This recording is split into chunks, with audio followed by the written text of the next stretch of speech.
டேய் மோகா, என் நிலைமையை புரிஞ்சுக்கடா. நான் வேலாயத்தோட ரவுடிங்கள்ட்ட கெஞ்சறதை விட பெத்த புள்ள உங்ககிட்ட கெஞ்சி கேட்டுக்கிறேன்டா. அந்த பணத்தை கொடுத்துடுறா.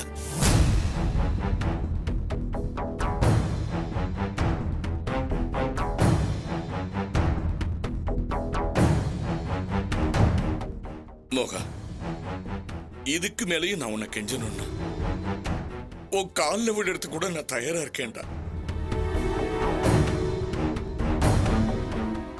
பெத்த புள்ள காலில் விழுந்த என் மானம் இந்த வீட்டுக்குள்ளதான் போகும். ஆனா இந்த வீட்டை அவங்க எடுத்துக்கிட்டா பொண்டாட்டி பிள்ளைங்களை தெருவுல நிப்பாட்டிட்டா முத்து மாணிக்கம்னு ஊருக்குள்ளேயே என் மானம் போயிடும்டா. சொல்லுடா, அந்த பணம் எங்க? தயவு செய்து கொடுத்துடுறா. நான் தான் பணத்தை எடுக்கலன்னு சொல்றேன்ல, திரும்ப திரும்ப என்னையே கேட்டுட்டு இருந்தா இப்படி. டேய், நீ தான் அந்த பணத்தை எடுத்திருப்ப. உன்னை தவிர இந்த வீட்டுல வேற யாரும் அந்த பணத்தை எடுத்திருக்க முடியாது. நான் எடுக்கலன்னு சொன்னா நம்ப மாட்டியா? எந்த கோயிலுக்கு வந்து சத்தியம் பண்ண சொன்னாலும் பண்றேன். இதுக்கு மேல உன்னை எப்படி நம்ப வைக்கிறது?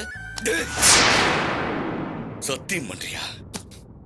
சத்தியம் பண்றதுனா உனக்கு சக்கரை பொங்கல் சாப்பிடுற மாதிரின்னு எனக்கு நல்லா தெரியும். திருட்டு ராஸ்கல், பணத்தை திருடிட்டு சத்தியம் பண்றேன்னு வேற சொல்றியா? மோகன், நீ ஊர் உலகத்தை வேணா ஏமாத்தலாம், ஆனா பெத்தவனுக்கு பெத்த புள்ளையோட குணத்தை பத்தி நல்லாவே தெரியும். நான் மனுஷனா கேட்கும் போதே மரியாதை அந்த பணத்தை கொடுத்துரு. மிருகமாக்கிடாத.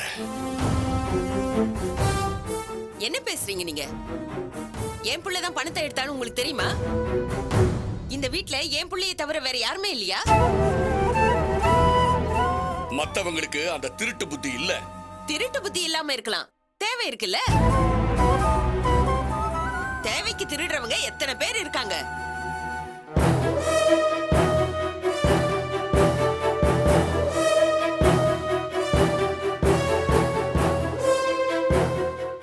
என்ன சொல்ற நீ? இதோ நிக்கிறாளே உங்க மக, இவளை கேளுங்க. என்ன பேசுற? யா, தெரிஞ்சுதான் பேசுறியா? ஏன் உங்க பொண்ண சொன்னா மட்டும் கோவம் பொத்துக்கிட்டு வருதா?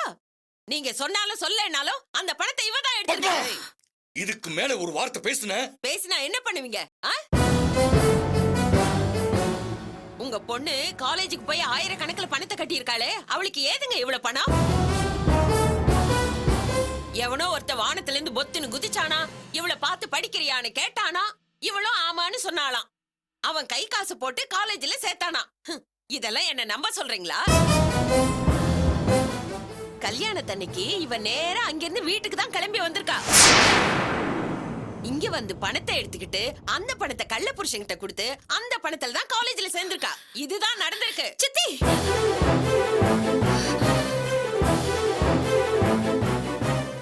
ஏன் சித்தி அபாண்டமா ஏன் மேல பழி போட்டு பேசுறீங்க? நானா சித்தி பணத்தை திருடினேன்? என்ன திருடின்னு சொல்றீங்களா? சொல்லுங்க சித்தி, என் முகத்தை பார்த்து சொல்லுங்க. நீங்க என்ன வெறுத்தாலும் இப்ப வரைக்கும் நான் உங்களை அம்மா ஸ்தானத்துல தான் பார்த்துட்டு இருக்கேன். அப்படி நடந்ததுக்கு வெக்கப்படுற மாதிரி நடந்துக்காதீங்க. ஏய், நீ எதுக்குடி என்ன அம்மாவை நினைக்கணும்? ஒண்ணுக்கு ரெண்டா ஏன் பிள்ளைங்க இருக்கும்போது உன் தயவு எனக்கு எதுக்கு? இன்னொரு தடவை என்ன திருடின்னு சொல்லாதீங்க. அந்த திருட்டு புத்தி உங்களுக்கும் உங்க பிள்ளைக்கும் மட்டும்தான்.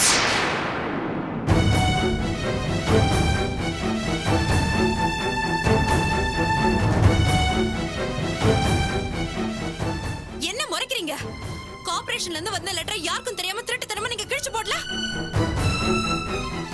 ஒன்னா ரெண்டா இன்னும் சொல்லிக்கிட்டே போலாம். சொல்ல போனா இவனுக்கு திருட்டு புத்தி வந்ததுக்கு காரணமே நீங்கதான். என்னடி சொன்ன?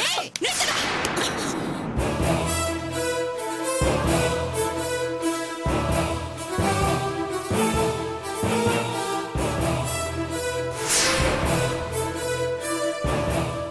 ஏன் உன் அம்மாவையே நீ எடுத்திருக்க மாட்டேன்னு உன் தலையில அடிச்சு சத்தியம் பண்ண சொல்ல பாப்போம்.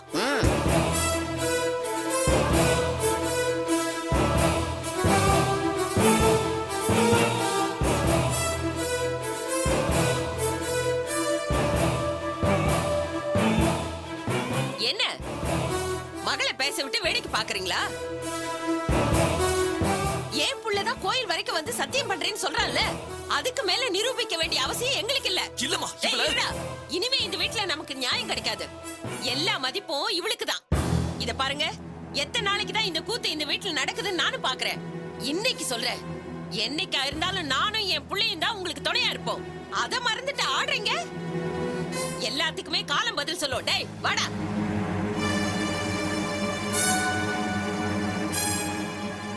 அப்பா, இதுக்கு முன்னாடி என்ன என்னென்னவோ சொல்லிருக்காங்க.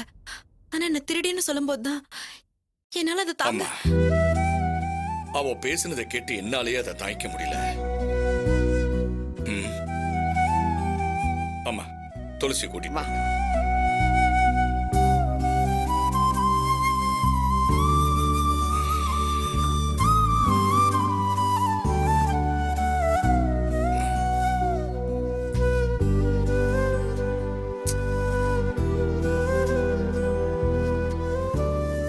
அப்பா, நான் வேணா மோகன் கிட்ட போய் பணத்தை எங்க வச்சிருக்கான்னு கேக்கட்டுமா?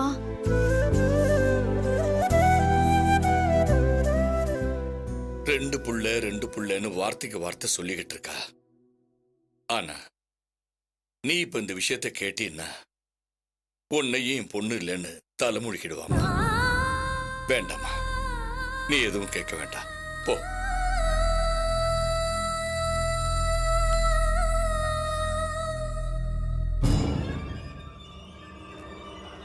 டேய் வாங்கடா, அக்காட்ட பேசிட்டு அப்புறம் வந்து வச்சுக்கலாம்.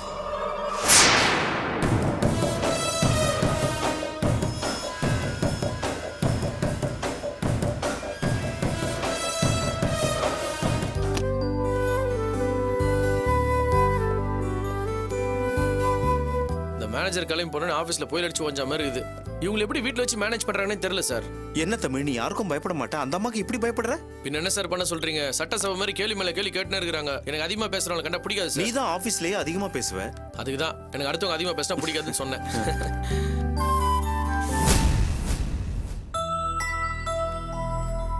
சாரு, என்ன சாரு நீங்க எப்போ வந்த? நான் வந்து 10 நிமிஷம் ஆச்சு. 10 நிமிஷம் ஆச்சா? உள்ள வர வேண்டியது தானே? இல்ல, நீங்க பிஸியா இருப்பீங்க, நான் வேற சொல்லாம வந்துட்டேன். அதனால என்ன, நீ பாட்டு உள்ள வர வேண்டியது தானே? சாரி, நான் உன்னை வெளியே வெயிட் பண்ண வச்சுட்டேன். என் கூட கொஞ்சம் வர முடியுமா?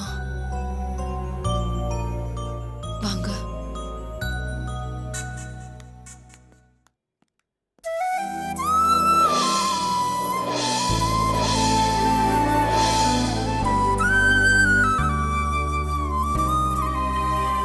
சாரி சாரு, நான் ஆஃபீஸில் கொஞ்சம் பிஸியாக இருந்ததுனால. உங்களுக்கு என்ன பிடிக்கலன்னா தயவு செஞ்சு நேரடியா சொல்லிடுங்க.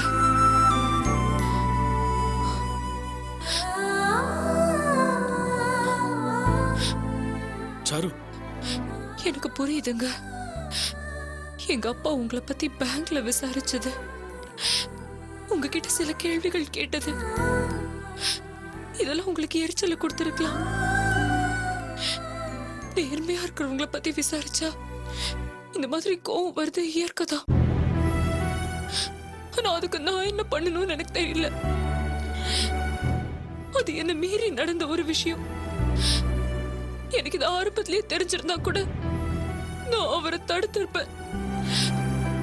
ஆனா நீங்க எல்லாத்தையும் மனசுல வச்சுக்கிட்டு இப்படி கோவத்துல. ஐயோ சாரு, நீ இன்னும் அதே நினைச்சுக்கிட்டு இருக்கியா? நான் அதை அப்பயே மறந்துட்டேன். என்ன சாரு இது சின்ன பிள்ளை மாதிரி அழுதுகிட்டு? முதல்ல கண்ணத்தோட, எனக்கு பார்க்கவே ரொம்ப கஷ்டமா இருக்கு. இப்ப நீ எதுக்கு இதெல்லாம் பேசிக்கிட்டு இருக்க? அதெல்லாம் முடிஞ்சு போன விஷயம். நம்ம நிச்சயதார்த்தத்துல கூட நீங்க கடைசி நேரத்துல தான் வந்தீங்க. வந்த வேகத்திலேயே உடனே கிளம்பி போயிட்டீங்க. எனக்கு அப்ப கூட உங்க மேல கோபமோ வருத்தமோ இல்ல. ஏன் தெரியுமா? என்ன வேற ஆளா நினைக்காம உங்களுக்கு உரிமை உள்ள ஆளா நினைச்சு ரொம்ப இயல்பா நடந்துக்கிறீங்கன்னு தான் நினைச்சேன். ஆனா இன்னைக்கு போன்ல பேசினதை கேட்டு நான் பயந்தே போயிட்டேன். அந்த பயம் இன்னும் என் மனசுல வளர்ந்துகிட்டே தான் இருக்கு. அந்த பயத்துலதான் நான் உங்களை நேரம் பார்க்கவே வந்தேன். நீங்க அப்படி பேசுவீங்கன்னு நான் நினைக்கவே இல்லை. ஐயோ சாரு, நான் வேணும்னேலாம் அப்படி பேசல. என் ஆஃபீஸ் மேனேஜர் பண்ண டென்ஷன்ல தான் நான் அந்த மாதிரி பேசிட்டேன். இன்ஃபேக்ட் நீ தான் எனக்கு ஃபோன் பண்ணுன்றது கூட எனக்கு தெரியல. அப்பதான் என் நம்பர் தெரியல. அதுக்கப்புறமாவது என் நம்பரை பார்த்து என்கிட்ட பேசிருந்திருக்கலாமே. நீங்க அப்படி பேசியிருந்தா என்னோட டென்ஷனாவது குறைஞ்சிருக்கும்ல. நான் இவ்வளவு தூரம் உங்களை தேடி வந்து பார்க்க வேண்டிய அவசியம் இருந்திருக்காதுல்ல. எனக்கு என்ன சொல்றதுனே தெரியல. இல்ல சாரு, நான் அதுக்கப்புறம் ரொம்ப ஃபீல் பண்ணேன். ஏதோ மிஸ்டேக் ஆயிடுச்சு. நான் உன்னை ஹர்ட் பண்ணியிருந்தா என்னை மன்னிச்சிரு சாரு. நீங்க ஏன் என்கிட்ட இவ்வளவு பெரிய வார்த்தை எல்லாம் சொல்றீங்க?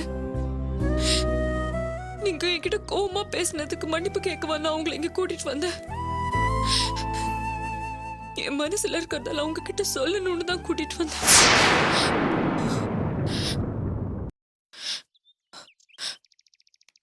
நமக்கு நடந்த நிச்சயதார்த்தத்தை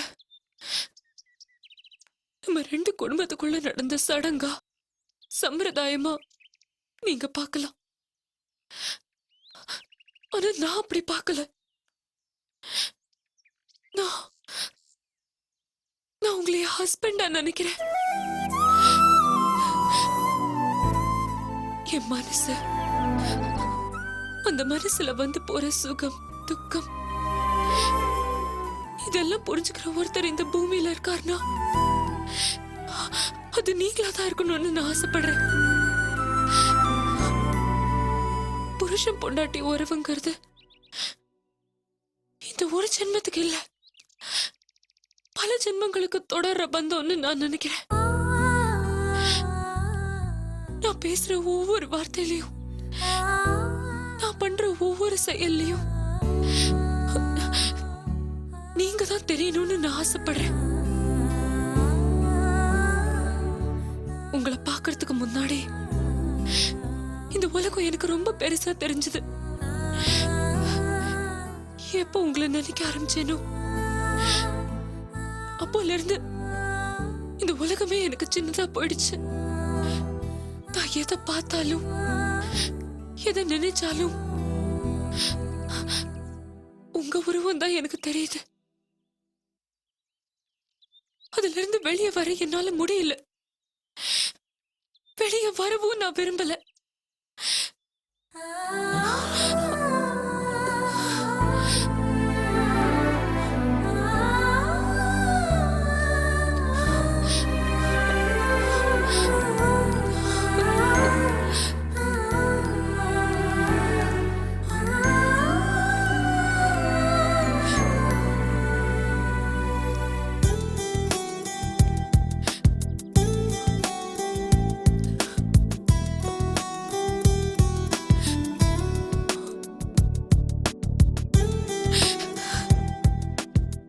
இப்ப சொல்லுங்க, என்ன உங்களுக்கு பிடிச்சிருக்கல? பிடிக்காமையா சாரு நான் நிச்சயதார்த்தத்துக்கு சம்மதிச்சேன். எனக்கு இது போதுங்க. இது வெறும் வார்த்தை இல்ல, வாழ்க்கை. நான் வாழற காலம் பூராவும் நான் உங்க முகத்தையே பார்த்துட்டு இருக்கணும், உங்க கூடவே இருக்கணும். இந்த உலகத்துல இது தவிர வேற எந்த ஆசையும் எனக்கு இல்ல.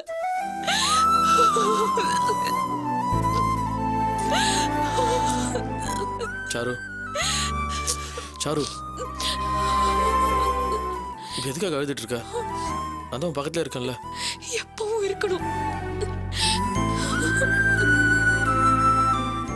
இருப்பேன். சரி, வா போலாம். முதல்ல கண்ணை தொட. வா போலாம்.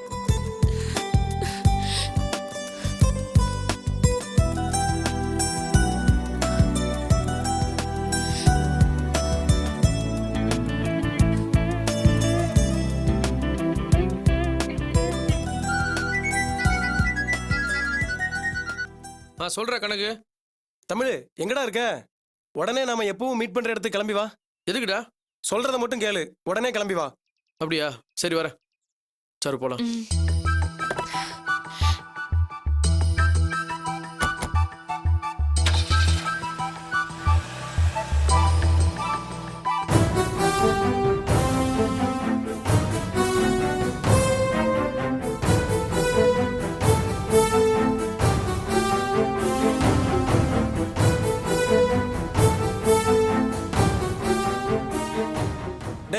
ஃப்ரெண்ட்ஷிப் உருவாக காரணமே தமிழ் தான். நீ அவனை பார்ல வச்சு இன்சல்ட் பண்ணிருக்க. அது எங்க எல்லாரையுமே இன்சல்ட் பண்ண மாதிரி.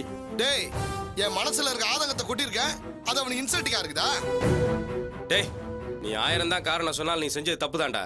நீ தமிழை இன்சல்ட் பண்ணது தெரிஞ்சு நாங்க உன் மூஞ்சிலே முழிக்க கூடாதுன்னு இருந்தோம். பார்ல தான் பிரச்சனை பண்ண போட்டோம். அதோட விட்டியா?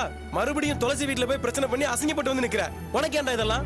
அவ மனசுல தான் உன் மேல உன்னை பத்தின அபிப்பிராயம் எதுவும் இல்லன்னு தெரிஞ்சவன விட்டுற வேண்டியதானே. சும்மா ஏன் பிரச்சனை பண்ணிட்டே இருக்க? டேய், இதோ பாரு ஆனந்த், அந்த பொண்ணே உன் மேல காதல் இல்லன்னுட்டா.